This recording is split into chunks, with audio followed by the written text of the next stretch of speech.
producing a sparkling wine. We come from Slovenia, and after we produce the sparkling wine, we put our bottles down to the Adriatic Sea, and we age for at least 12 months down the sea. So why the wine is special?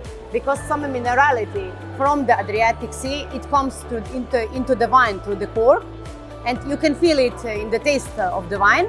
And also, as you can see, our bottles are very special.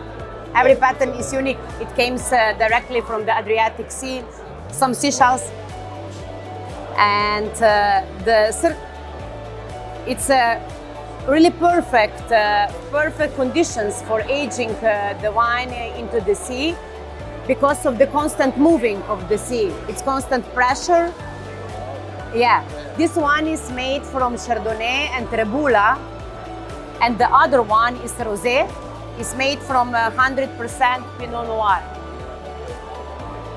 What's an aging requirements are? So How many bottles? Yeah. At the moment, we have 150,000 bottles put. In the sea? Yeah, 20 meters deep into the sea. Okay. And they stay in the sea for at least 12 months. 1 month. Yeah. Okay.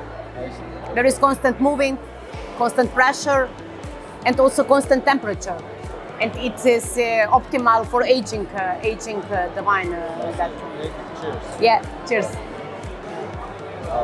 It's my first time entering something like this. So. But I think that this is really the unique method, and we also did the patent worldwide protected for this technology because we did the development at least 20 years to have the optimal conditions for aging the wine on the sea.